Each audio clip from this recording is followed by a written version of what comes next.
is a production of DallasCowboys.com and the Dallas Cowboys Football Club. How about them Cowboys?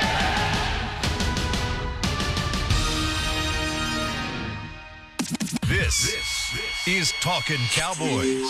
Streaming live from the Dallas Cowboys World Headquarters at the Star in Frisco. Handoff, Elliott plowing to the goal line. Barry, sacked by Lord. Prescott keeps it, and he bangs it in for the touchdown. Here are Mickey Spagnola, Brian Broaddus, Rob Phillips, and Bill Jones. And it is a Monday morning after Cowboys-Texans. It's time for some Monday morning quarterbacking here on Talking Cowboys. Bill Jones with Mickey Spagnola, Brian Broaddus, and Rob Phillips. I love the way Mickey gives a wave when his name is announced there to all the masses out Just there. happy to be here. I'm happy to be here, too. Rob's happy to be here, aren't you? Always. All right. Always. Grateful. Brian's happy to be here. Yes, sir. And we are ready to break it down. And I am wearing my Longhorn hat as promised. Yes, you are. I noticed. And Looks good on you.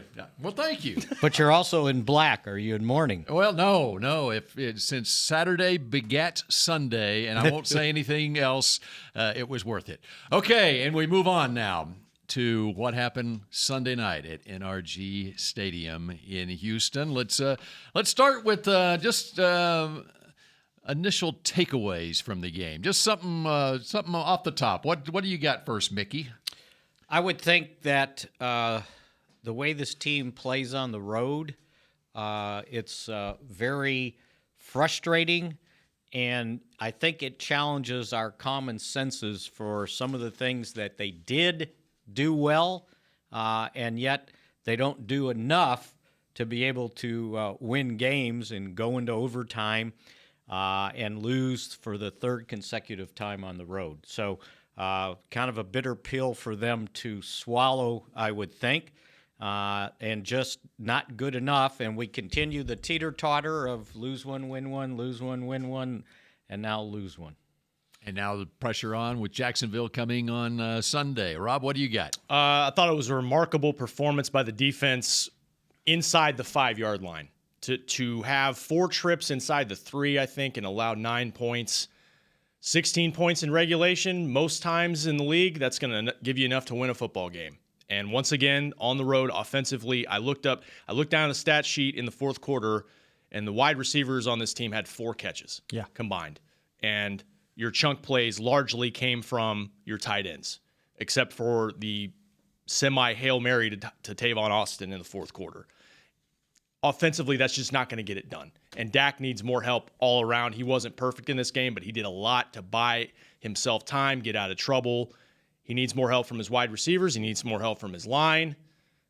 They've got to find a way to function offensively on the road. And until they do that, they're not going to win many games.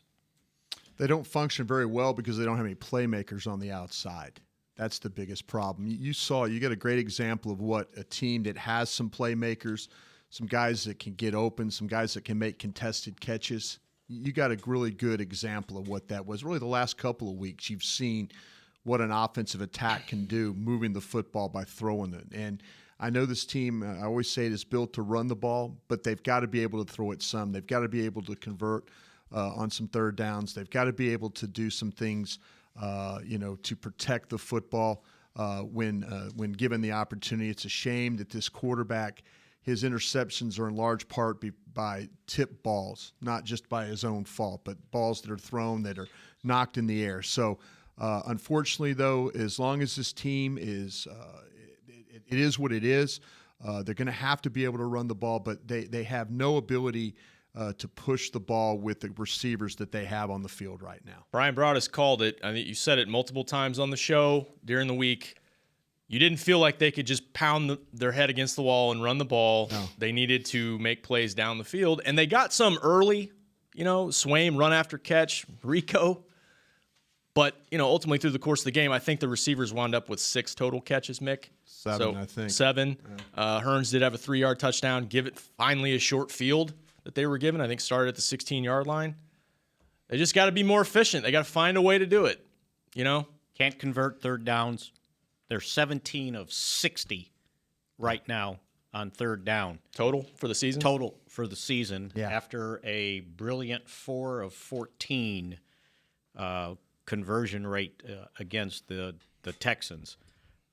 And some of those were makeable third downs. Yeah. A lot of them were reasonable distances, right? Yeah, they didn't block the Mike linebacker And they again this just game. can't.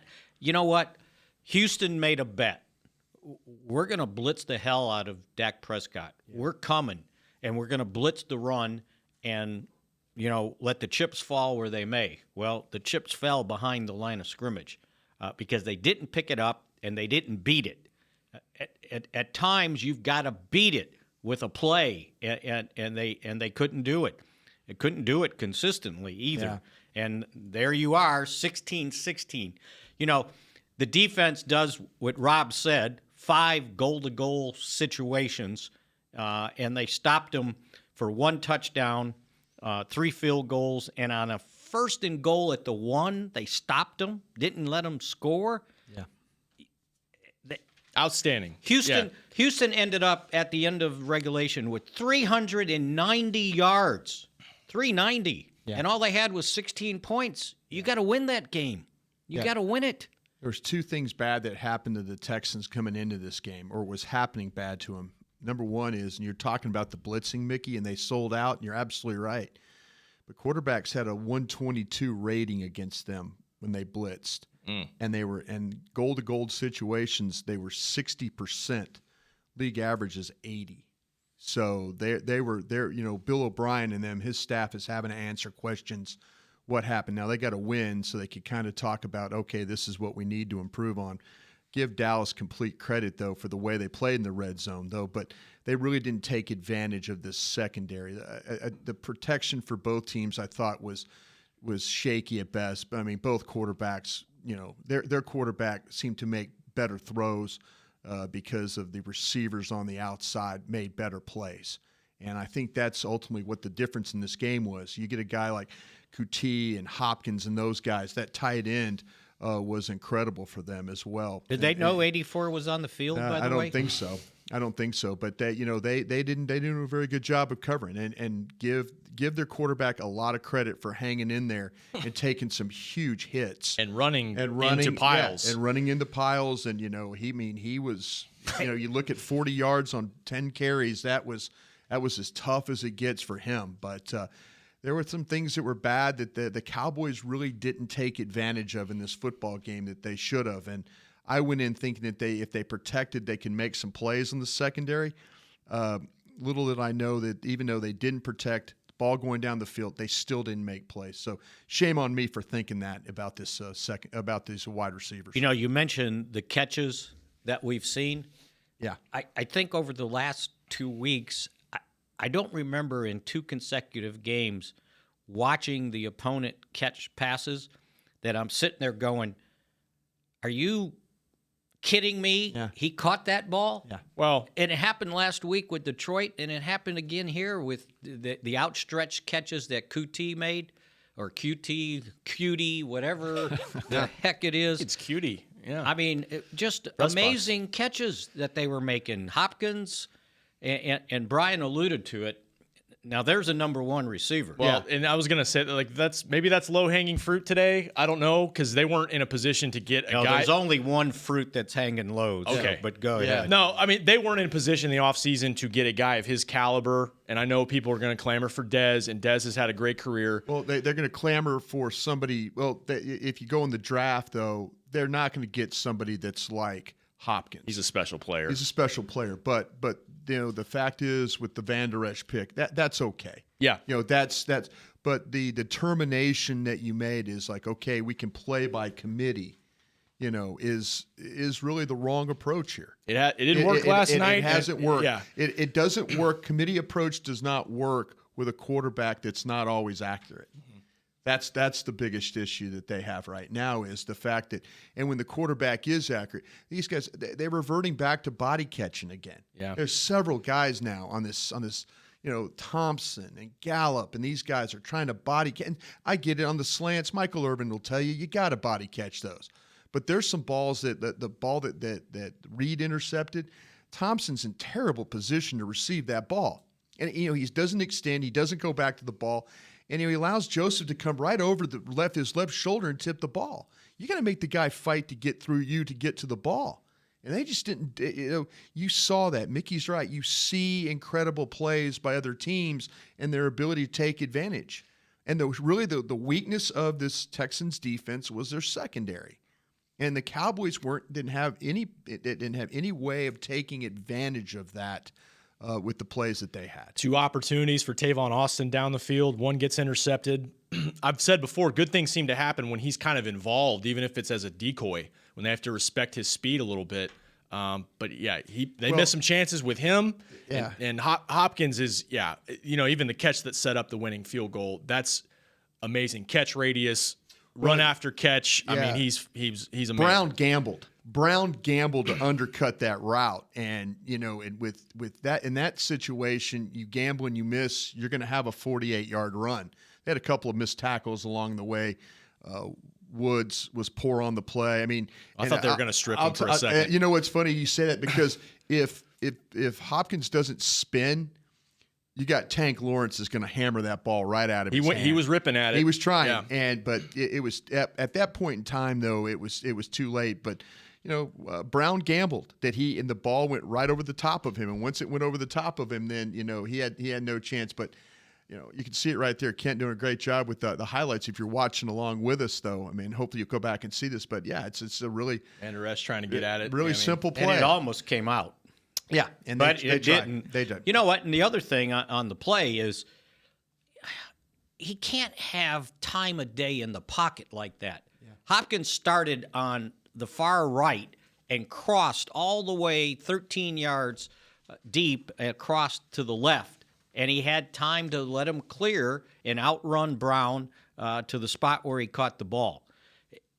While they did get pressure on him, they didn't get him on the ground. They got sacked 1 time. He got sacked 7 times last week. There were times in the pocket he was just standing there, eeny, meeny, miny, mowing it. And it's like, well, okay, where do I want to go with this ball? You had to get him on the ground. They didn't do it. Now, they knocked the living daylights out of him the entire game. I don't know how he came back in Tough overtime. Guy. Yeah, he spent Tough hombre. Yeah, most of his time on the sideline. He was in the medical tent. Yeah, they were probably checking shooting him him out, up. right? It's like, how did he get back out there? It's amazing. But he did. Yep. And I thought I was watching a national championship football game again. He's a tough guy. Bill's right. You know what thought I was watching? I thought I was watching Muhammad Ali in the boxing ring. He has such pocket awareness. Yeah. And he dances. He's like Ali, Very dancing around. yeah. And he's floating like a butterfly, stinging like a bee. Yeah. And taking it and just taking jabs down the field, whatever. And then and sometimes the bee gets stung. Jalen Smith stung him on the run on the goal they line. Stung him on the interception he threw. I mean, they got Tank Lawrence and Jalen both got home, and that's what you needed. There was not there was hits and pressure, but not enough to affect him the way that one ball did right there. And that was a big play right there. You hope that Dallas could have taken advantage of that. They didn't take advantage of that one, nor did they take advantage of a 22-yard punt return. By Tavon, By Tavon. And that was one of those hidden plays where you kind of go, if they can kind of convert on that might be the game right there. That's a big play, because usually what happens on punt return, I know Mickey likes to say this, which is funny, and he's right. Fair catch them all. But then, because you don't take the chance of the penalty. But here they get a clean punt return, and they get 22 yards on it, and they can't go anywhere with the ball. Get it started at the 45. Yeah. Right, and let's get to that. And by the way, I believe the low-hanging fruit that you were referring to, I think we'll get to that in the next segment, okay? All right, but what you mentioned, it was after the Tavon Austin punt return of 22 yards that put the Cowboys in position basically at midfield. They're 3 minutes to go in the game? With 3:25 left in the game, they start the drive at their own 45-yard line. Right. They give it to Zeke for 2 yards. Now they face 2nd and 8 at the 47-yard line, and that was the J.J. Watt sack. What did you see when you go back and look at that? Thank you for getting to that, Bill, because they set up a play. Again, I know a lot of folks are being on Scott Linehan about the play calling.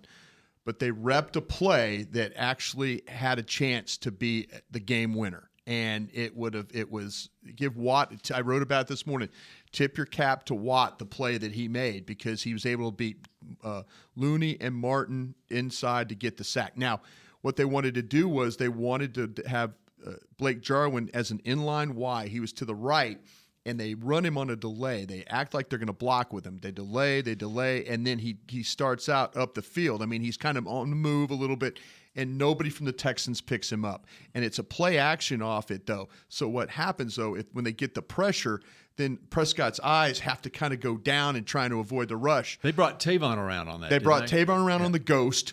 They brought the ghost. They faked it, and then all of a sudden now you got Jarwin is all by himself on the Dallas sidelines at about the Houston 20-yard line waiting for the football. But because of the sack, because of the pressure, Dak was unable to set his feet, get a throw off, or do anything to try and take advantage. If they just execute the block up front, and I know it's hard to handle J.J. Watt, but if your all-pro guard and center handle him, then you got the ball on the Texans' 20-yard line with a chance to make them burn their last timeout, move that thing into field goal range, and then end that football game. And that was right at the 2-minute warning. Yeah. And then they faced 3rd and 18 after the 10-yard sack. Yeah. And J.J. was getting the crowd going at that point. And then the Cowboys come back with on defense. Houston gets the ball back, starting at their own 10-yard line. They matriculate up to midfield, and then Xavier Woods gets the interception. Right, and there's not enough time, 10 seconds when he caught the ball. And people are asking, why didn't he just keep running? I felt like we were watching the tape this morning that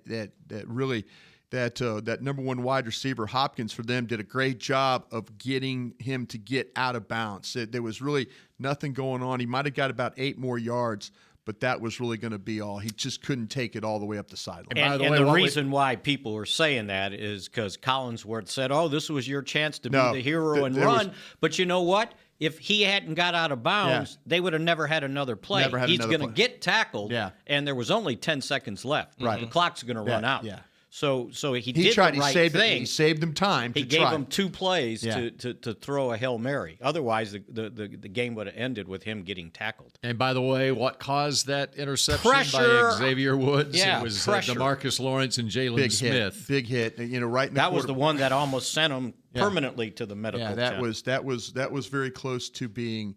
There were a couple of penalties. The one on Xavier Woods, I don't understand how you defend a ball like that when a receiver is backing up or falling down. I don't get how the call for defenseless receiver. To me, that's total BS. I don't know how you play safety anymore and not knock the ball out of that guy's hands, especially when he's falling backwards. If he's up on his feet, you're going to hit him in the chest, and now it's going to be okay. Right. But now that he's falling back, he's defenseless. I don't know any other way, but they hit that quarterback in the face. Xavier said I either give up the play or get a penalty. Yeah, that's what the DBs are faced with now. So absolutely. he'll take the penalty instead of give up the catch. He was defenseless because of his own actions. He was falling backwards. And he came in and got him with both hands to the chest and broke up the pass. Yeah. What are you supposed to just let him catch it? I don't know how else you could play it. Now, I understand if the ball's clearly 2 or 3 feet over a guy's head, but the guy had both hands on the football. You have to have some type of right to go and try and knock that ball loose. That's one of those calls. But, on the other end, though, both quarterbacks got hit in the head a couple of different times. Dak getting crushed by Watt. Yeah, Bill Vinovich he's going to let him play that way. He does let him play in the pocket. He has a reputation of that. Why not? Yep, absolutely. Okay, the low-hanging fruit when we come back here on Talkin' Cowboys.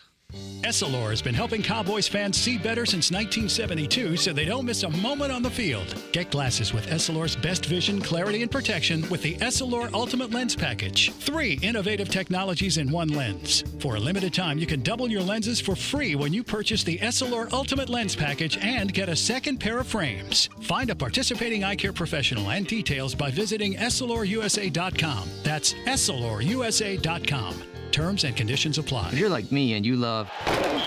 if you have a thing, then cutting the cord is scary. But then I found out I could switch to DirecTV Now and still get the live sports I love. No satellite needed, no bulky hardware, no annual contract, just...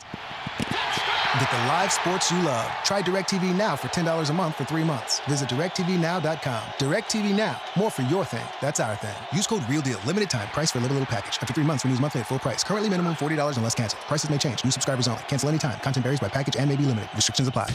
A man's Stetson doesn't just protect him from life's elements. It projects an unstoppable and legendary spirit, just like the men wearing silver and navy on the field every Sunday. Since 1865, Stetson hats are American-made with pride right here in Texas. They are still the official crown of all self-respecting Cowboys. And Stetson is proud to be on the field with America's team. Find Stetson hats in the Pro Shop or at Stetson.com today. Dr. Pepper is the one you crave. But how do you explain that craving? Imagine being shipwrecked on a desert island, alone.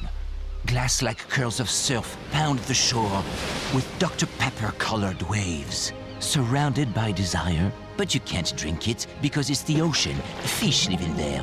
The only thing you want is Dr. Pepper, and you can't have it. Now that is a Dr. Pepper craving. Dr. Pepper, the one you crave. Back to Talkin' Cowboys. Tommy John gives you the feeling of freedom where it counts with a contour pouch that nestles the boys. With over 3 million pairs sold, we've put in the hustle to make sure you're nestled. Shop exclusive Cowboys underwear at TommyJohn.com/Cowboys. Brian? Thank you for that read, Rob. You got it. Way to go, Rob Phillips, as we continue here on Talking Cowboys. 888-855-2297, the number to call to join us. Bill Jones, Mickey Spagnola, Rob Phillips, Brian Broaddus, and Kent Garrison. And Mickey, the low-hanging fruit you speak of in the last segment? Well, it's the topic of the day, I would imagine. Jason Garrett's decision on 4th and 1 from the Houston 42 to punt in overtime. Okay, Kent Garrison has some post-game comments from the coach and the quarterback. I mean, I would, but on occasion. Stand by, Bill. I'm having an audio issue. We're I'll having play an it audio. here. Okay. Can we do Dak voice Play for it, you? in, play it in 1 minute. Give me 1 minute. Okay, we're going to play it. Actually, while he does that, I saw what J.J. Watt had to say after the game. Okay. I can read it to you. All right. When they asked him about it, he says, I don't know. In this league, it's almost damned if you do, damned if you don't. You look at last week. He goes for it on 4th down and gets crushed. Now, this week, they punted on 4th down, and I'm sure people are going to ask why he did that. If it works, it's great. If it doesn't, it sucks. I'm glad I'm not the one making those types of decisions. You know, for me, Rob had a quizzical look. Well, Got it ready, you guys. Who got crushed? I mean, they converted a 4th and 1 against Detroit, right? No, he's talking about Frank J.J. Wright. Against he's talking about the game before against Indianapolis. Their Indy. other overtime. All right, Kent, take it away, Kent. Yeah, I mean, I would, but in that case, you don't question the coach's decision. Defense, I've been playing good all night. I mean, they kept us in the game a bunch of the game. I mean, from the second quarter, there in the fourth quarter, they gave us chance all day long. So I mean, coach made the decision to go with the defense. So yeah, it was a long one. You know, we had a 3rd and 2, and we didn't make much on it, and we just felt like at that point in the game, the way our defense was playing, the idea was to pin him down there. Chris did a great job with the punt. They got the ball on the 10-yard line, and hopefully you make a stop and you win the game coming back the other way with a game-winning field goal. And actually, they had a 3rd and 1. It was 3rd and 1.5, and Zeke got nothing, and it was then 4th and 1.5. Just to pull back the curtain on my night last night, I'm on the air on CBS 11 as this is all happening. No way, live? Yes, I'm on the air, and so we're going through all these other NFL highlights, and so I'm watching out of the corner of my eye what's going on in the Cowboy game, and so I didn't really see live what happened. In fact, I had to ask someone, so what happened? You know, I saw them punting. Okay. So I didn't know what controversy there might have been when I walked off the set last night, so I went back and looked at it today. But as I walked out of the studio last night after the Cowboys lost, I was like, okay, 19-16. That was actually a really good game, okay, when you break it all down. You heard me on Friday. I thought the Texans were going to 30-17. 30-17. Probably closer to that, to be honest with you. And if not for the goal line stands. Absolutely, yeah. And it was like that. And so I thought, actually, we know what we have here. We're starting to know what we have here with this Cowboys team. And it was a toss-up game, basically, is the way I looked at it. Yeah. Okay. Now then, I discover on my way home the controversy about punting on 4th and 1. Okay, let's go around the horn and get your takes. Who wants to go first? I was on the field, and I told Derek Eagleton the vantage point's a little different when you're on the field. I was like, you got to punt it. That was my gut reaction. Okay, live, that's what you live thought. because Yep. It was near midfield, and then I go back and I watch it, and I think, you know what though, there's just over 5 minutes left in the game. If you punt it here, yeah, you flip field position, your defense is playing well, but best case, you might be looking at a tie because you might get the ball back, but how much time do you have if they flip field position back on you? You're not really necessarily giving yourself the chance to win the game, but you are preventing yourself maybe from giving up a field goal and losing it. So it's a tough call. I probably, hindsight now, would have gone for it, but I'm not Jason Garrett, and I'm not paid to make those decisions, and that's a tough decision to make. By the way, Chris Collinsworth on NBC and Al Michaels, I went back and looked at it this morning. They did not question it at all. They didn't. As You're it right. happened, they did not say, well, they should be punting here. Everybody left me in the press box, so I couldn't turn to anybody and say, punt the ball. And that's what went through my mind. Two things. Number one, it scared the hell out of me that on 3rd and 1, with the NFL's leading rusher, I couldn't even pick up a half a yard, let alone Didn't a block the yard and a linebacker. half. Let that linebacker blitz and come through unblocked. And then number 2, it was like, and I guess this is what I think back to. I think back to Dumb and Dumber. I think back to Load Left, where they were bold and went for it on 4th down and immediately lost the game on the decision. And this one, I know what coaches think. We all think on best case scenario. Most coaches coach on worst case scenario. If I don't get this, what happens? I'm losing the game. Well, you're putting your defense in a really tough spot. They're going to gain 20 yards and kick a field goal. Maybe.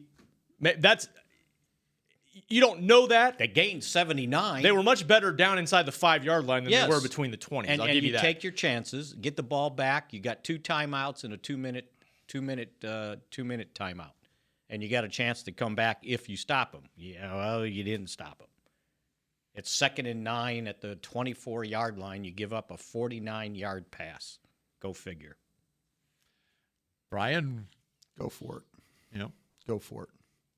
You've built this team with their ability to run the football. Yeah, it looked ugly all night, but you have one of the most dynamic running backs in the league when it comes to getting these types of down and distance. There's some creative things you could also come up with. We saw what they did on the goal line with the pass to Hearns. If you're worried about them, I would probably kill them for being cute, but I would have much rather lost that game trying to get that first down than I would play defense. I didn't feel like that they really slowed down this Texans offense. Mickey, I think, said it earlier. They had 390-something yards of offense. I didn't feel that was good. Before overtime. They wound up at 462. Yeah, I didn't feel good at all about trying to make a play on Hopkins or make a play even on this tight end on a 3rd down. I mean, to me, that was your opportunity right there to seize the game. And he went for it in Detroit, in the Detroit game last week on the goal line. I didn't think he'd do that, and then it rewarded him. He got a touchdown. And then some of that was the flow of the game and how they were moving the ball in that game compared to this one. But the game wasn't on the line when he went for that, right? What was the play? On the goal line against the Lions last week. But that was like the second What play quarter. did they run? I can't remember. It doesn't matter. He going for it is going for it. He threw the touchdown pass to Swaim, right? Was that the one, or did it was Zeke up the middle? They did make it, though. Yeah. He did gamble there. Yeah, it wasn't the game. It was the one they fumbled. But if they didn't get it, they weren't going to lose. They right? Go back and look they at were it. they were gonna if they had to, they were not going to stop the Texans throwing the football. But you know what? In the second half, the Texans had 7 possessions. They forced them to punt 3 times and had 2 takeaways. So 5 of the 7 and the other 2 possessions ended up in field goals. I'm not going to lose. I'm not going to lose. But 5 of the 7. I lost on my defense played well all day, we say, but they gave up a 49-yard pass. Oh, they gave up 462 yards in the game. So say you don't get it, then you give up a 20-yard pass. You're putting the game on the line right there. You're extending what you're your doing, chances. if you decide Punting that game, like Rob says, you're playing for a tie, basically. Well, is what you're doing. but if you go for it, you are putting the game on the line on that play on right one there. play. If you do not get it, you lose the game. That's basically what the decision is, because it's no different, in my opinion. It's no different than Indianapolis the week before. Indianapolis had a 4th and 4 at their own 43-yard line. Right. Indianapolis threw for 460 yards in that game, couldn't run for anything. So you know they were going to run a pass play. Yeah. Okay, it was incomplete.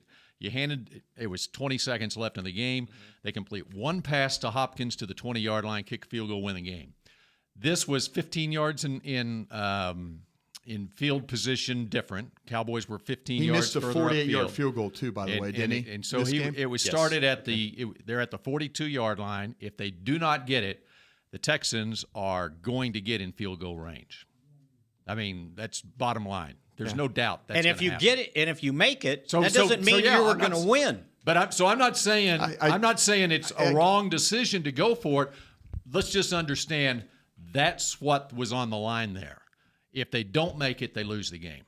Yeah. Well, if they punt, I would have taken my chances. Right. I would have taken great. my chances. That's great. There. But then if you make it, you don't win the game. Yeah. Yeah, but you maintain the ball with the chance of taking the clock all the way down. But you're assuming. There's a lot of assumptions. I know. You're also assuming that you're going to get a stop, which you didn't. The reason. But you have more chances to get a stop than just one play. You didn't get a stop. Well, you didn't get it on 3rd down. You can continue to defend it, Mickey, but he coach had a chance to extend this game. Right. But the reason he did. Okay. The reason the coach didn't go for it in this position as opposed to other times is he did not have confidence that the offense was going to get the 1 yard. If Zeke hadn't gotten stuffed, here's the reason. Maybe they call it different. And here's the reason. Then that's on him because he's part of building this football team. That's right. That's right. We talk about this team does not throw the football. We've obviously said that a bunch here. But now all of a sudden we're saying they can't run the football? Then okay, that's fine. In that game, if that's how you feel, then that's on the head coach. Right. In that game, they could not run the football to get a yard. If you look at Zeke's carries in the game, he wound up with 20 carries for 54 yards. Had one of them brought back, a 15-yarder that was brought back?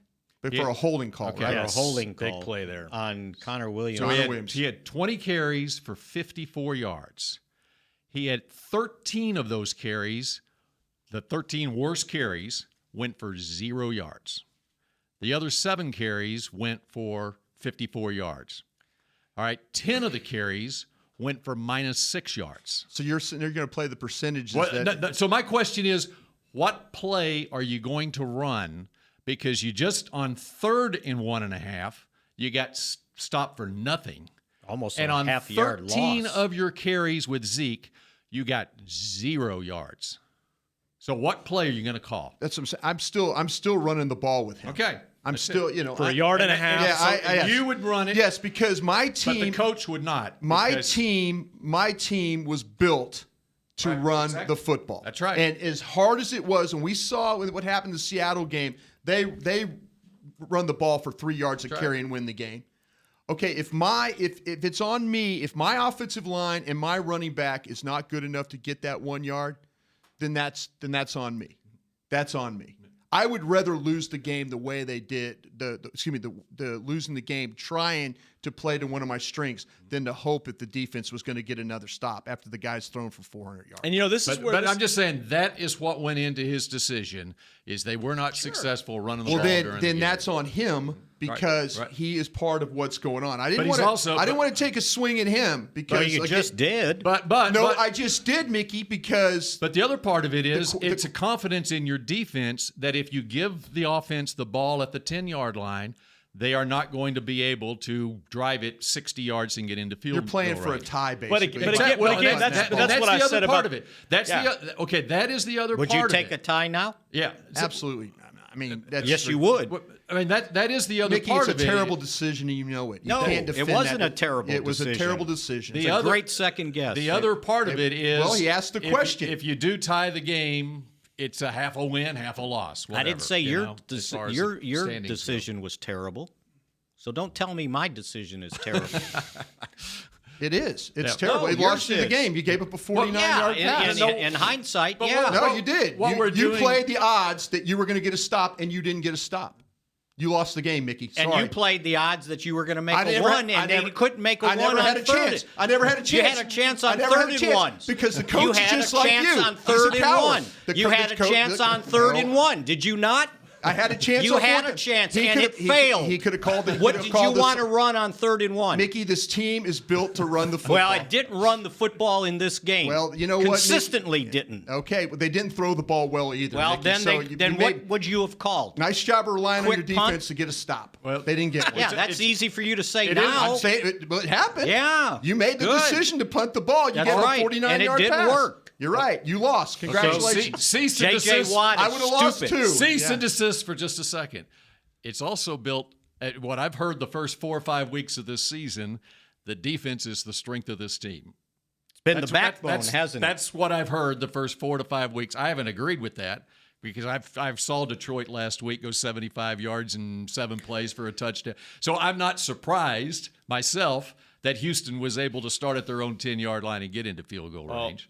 But and what I'm presenting there is by what happened in the run game is what I assume the head coach was thinking when he decided not to go for it on fourth. Sure, and he 1 saw and a the half. I'm direction. just presenting. Yes. So you're saying he's got no confidence in his offensive line or his running back? I have no idea. I'm just throwing the stats out there during that game where 13 of the 20 carries that Zeke had in the game would not have given you the first down. I'm taking a chance that he's going to get a yard. Yeah. And this I'm is taking that chance. and this is the new rule, the new overtime rule. You got 10-minute overtime. That's the now, other thing. which It's I a don't lot faster. I don't like that. It creates more ties, obviously, because you have less time to work with. And if this is a 15-minute overtime, I could see maybe punting better than this situation. But like I said again, you punt here. There's under 5 minutes left in the game. Or if you get the ball back, you're going to get the ball back with maybe very little time left. So yeah, I mean, okay, we can look back and say a tie is okay, but you're punting away knowing you're probably not going to win the game.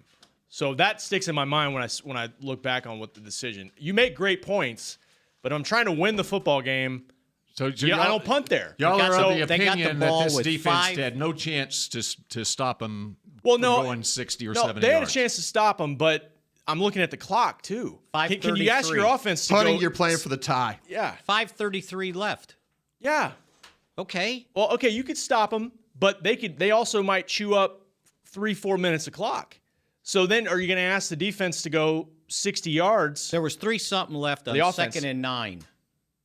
If you get a stop there, you're going to get the ball back with 2-something left. You haven't moved the ball all day in the game. Right, and you're going to ask the offense to go 50, 60 yards? Yeah, exactly. I mean, it's with Exactly. that little time left, Exactly. that's a tough look.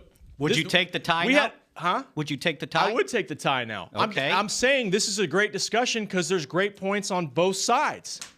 It's a tough call, man. They didn't tie. But Why do you mean take the tie? They didn't take the tie. They didn't get a tie. No, What do he you mean? said, would you No. take, they would have tied. They were playing for a tie. They didn't And I get a said, stop. would you? I'm not saying they were playing for a tie, but the odds aren't with you if you punt it away to get the ball back and go win the game. I don't think it's with you with the clock.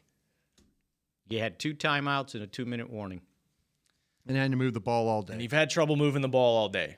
I see both sides of it. I really do. I flip-flopped on this. I said punt live, and now I'm looking at it. I'm saying, well, Who on your team is going to make a play other than your running back? On the offense? Yeah. Yeah. Who's going to make a play? And I'm punting to them so I can let that's- Hopkins that's- make a 49-yard play. That's real smart. Well, you can turn that around, and who's going to make the play to get the first down on 4th and 1.5? My running back. That's And we presented the numbers on that. I'm just saying hey, who is my playmaker? Who's their playmaker? All right. Their guy got a chance to make a play. Yours didn't. He got a chance on 3rd down. That's the way it goes. Yep. strange lady, this NFL. Yes, it is. Okay, we continue with more on Talkin Cowboys. Continues in a moment. If you're like me and you love... I mean, if you have a thing, then cutting the cord is scary. But then I found out I could switch to DirecTV Now and still get the live sports I love. No satellite needed, no bulky hardware, no annual contract, just... Get the live sports you love. Try DirecTV Now for $10 a month for 3 months. Visit DirecTVNow.com. DirecTV Now. More for your thing. That's our thing. Use code REALDEAL. Limited time. Price for a little package. After 3 months, renews monthly at full price. Currently minimum $40 unless canceled. Prices may change. New subscribers only. Cancel anytime. Content varies by package and may be limited. Restrictions apply. It's time for tailgating with the OtterBox boys. The OtterBox that builds those crazy protective phone cases? Yup, and now they're changing the side dish game with the OtterBox Trooper Soft Cooler. Lightweight, mobile, and leak-proof, Trooper is perfect for blitzing a crowded parking lot with a Frito pie. Amazing. Hey, you think I could fit my 7-layer salmon salad into the Trooper cooler? Yup, but please don't. And that's been Tailgating with the OtterBox boys. Learn more about the Trooper soft coolers at otterbox.com. While a player can look good on paper, it's when he's out on the field that you really find out what he's made of. That's why the Cowboys rely on more than stats and scouting reports when building their team. When picking a tractor, it's why you should rely on more than specs and features as well. You got to take it out and put it to the test. The Cowboys did when they named John Deere their official tractor. To experience one for yourself, visit your local Texas John Deere dealer or go to myjohndeeredealer.com/football. It can be hard to find the right resource for learning about important financial matters. You search how to build savings, you end up reading about the one weird ingredient from supermarkets that can make you taller. That's why Bank of America built BetterMoneyHabits.com, a safe little corner of the internet for answering your financial questions. Full of simple videos and tips, Better Money Habits can show you how to make the most of your money without resorting to random searches that always seem to lead to unbelievable photos of childhood stars grown up. To learn more, visit BetterMoneyHabits.com. Essilor has been helping Cowboys fans see better since 1972 so they don't miss a moment on the field. Get glasses with Essilor's best vision, clarity, and protection with the Essilor Ultimate Lens Package. 3 innovative technologies in one lens. For a limited time, you can double your lenses for free when you purchase the Essilor Ultimate Lens Package and get a second pair of frames. Find a participating eye care professional and details by visiting EssilorUSA.com. That's EssilorUSA.com. Terms and conditions apply. Back to Talkin' Cowboys. Boy, I thought the guy was talking about the Dallas Cowboys and Jack Black when you want to look better on the field, because the Dallas Cowboys do use Jack Black. And if you need to find out just how good it is, you get the JB4 Faves for $10 free shipping. Go to getjackblack.com. Very good. That's Mickey. off the top of your head? Yes. On 3 hours sleep? It's actually pretty good. That's 3 good. hours sleep. Ad-libbed. Very good.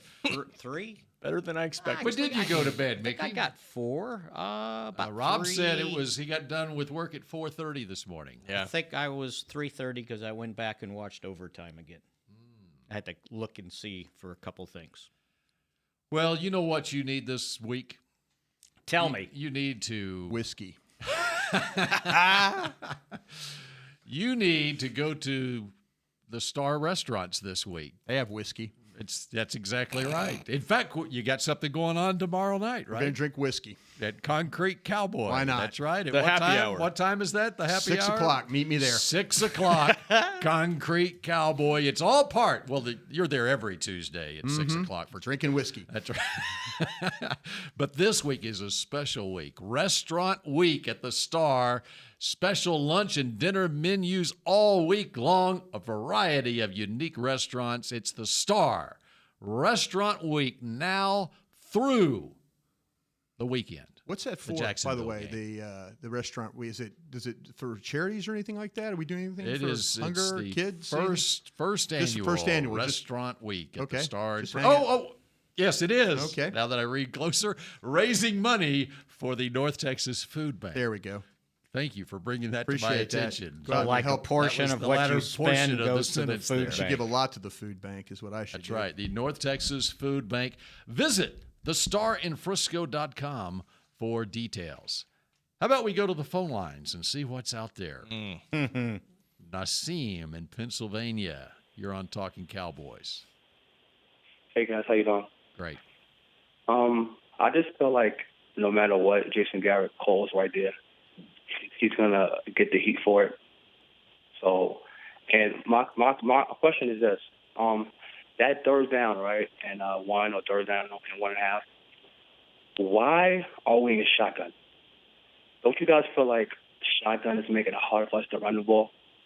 Why not go single back? Even if you guys go 2 tight ends, 3 tight ends, when the last time Cowboys did a toss? Why we gotta run up the middle of the time? Read option. All right, thanks. That's why. Yeah. Thank you, Nassim. Keep that threat. Keep the thread of the read option. Yep. Yeah, so he can pull that ball and he can take it if he has to. So that's why they get in shotgun. But I mean, it's you're relying on your offensive line and your back to try and get in tight ends and everybody involved to get 1 yard. Well, they tried to get cute because they motioned Beasley into the backfield. Yeah. They're going to run all the that, option. and all that did was put 9 guys in the box on that play. Yeah, but they didn't block. And they run blitzed, and no one picked up. Is it the safety? It was 41? Cunningham. It was linebacker. Linebacker. Cunningham. Yeah. With They've been having problems with that. unstable 41 number. Yeah, That's blocking right. that Mike linebacker, that's been going on since week 1. Had it now for 5 weeks. Yep. Been an issue. Mm-hmm. All right. When you look at the balance of the game, though, what's the most encouraging thing that came out of this game? The defensive tackles, because they were shorthanded in that game last night. And those guys, we continue to talk about Crawford and the way he's played, and even Ross got involved a little bit last night. See the stat that stood out for Ross? 5 hits on the quarterback. Yeah. And he had one play where he absolutely just blew up the play. And I think it ended up in a completion. Yeah, he did. He was real close to swatting the hand of, I mean, again, these quarterbacks did a great job of avoiding, go back and watch, speaking of quarterbacks switching hands, watch Dak throw that 44-yard pass. He switched hands to throw it. He went right hand to get the ball out to avoid to avoid it getting knocked out of his hands. Those defensive tackles had their tongues hanging out. Yeah. Even Antoine Woods had 4 tackles. Yeah. They sucked it up, had a calf injury during the week. Those guys, key situations. No Malik Collins. They tried to use him. He only had 1 or 2 reps per. And then David Irving, we continue to wonder what's going on there. And so, this group had, you give Crawford a lot of credit. Kieran Reed, he played a little bit, but it was really a 3-man rotation in there that was making all the problems. That's something that encouraged me because I was honestly a little bit nervous about how this was going to play out inside, and those guys did a hell of a job. Yeah, the underman for sure. Crawford was amazing, Every especially time, on the goal line. Yeah. Anytime you want to take Crawford's money, just go back and watch that game. Yep. Think about that. Again. On the 1st and goal at the 1, he made I want to say the first 2 tackles. He sure did, Mickey. Sure did. The other thing I would say, I got to stick with the defense. Jalen Smith was everywhere last night. Made a ton of plays. Gave up, missed a tackle the drive before the half, and then comes back with the sack. Huge play in the game. It could have been 17-6 going into half. Houston with the ball to start the second half. Huge swing play. Van Der Esch continues to make tackles, and he had a big tackle on 4th to force 4th and 1 in overtime that at least made him kick the field goal. Linebackers are playing well without Sean Lee. Still want Sean Lee in the game, but these young linebackers are playing well. He made team-leading 13 tackles. He's active. They're both active. Doing a nice job. I don't mean to jinx the guy, but Brett Maher has now made 12 consecutive field goals. And that's the end of Brett Maher. I'm just kidding, Mickey. I'm just kidding. And I told Rob, I can't remember which one it was. I go, okay, he's gonna miss. He's this due. one. He's Yeah. due. And he That's the knocked sign, it though. right when down you the get middle. through the jinx. I wish you got a shot there at the end. I really, really do. That's the other part. Okay, I was thinking when they got the ball to midfield, they were going to. Let's bring that up as far as the 4th and 1. Does that enter your mind at all to kick what would have been a 60-yard field goal? Tell you what, he made a 57-yarder in that same stadium in the preseason. Well, then you give him the ball right there. That's so the problem. That's the problem. But if you go for it and don't make it, you're giving him the ball right there anyway. No, basically 7 yards up. Exactly. Yeah. Right. But Ron Rivera, he did not flinch sending his guy out there for a 63-yard field goal outdoors. Right. Which was crazy. I mean, I said, Gano. okay, well, but he had no choice. Right. He had no choice. But they didn't feel good about that. They probably didn't feel good about sending him out there for a 60-yard kick. But the crazier things happen in this league. I personally that decision I wouldn't have probably done. But you know my thought. Someone said that they felt like if you think about it, if indeed, I mean, the conditions are basically the same as what they were in the preseason. It is an indoor stadium. It's hot. Okay. The guy made a 57-yarder in the preseason. So that means that the line to get to at least the maximum would be the 39-yard lines for a 57-yarder. Right. So I don't know. I would not have done that, but you would have done it with 10 seconds. Oh, yeah. I mean, it's different if you're – but even that gets back to the Indianapolis deal from the week before. Mm-hmm. Let's say there were 20 seconds left. Mm-hmm. Do you kick it then from 60?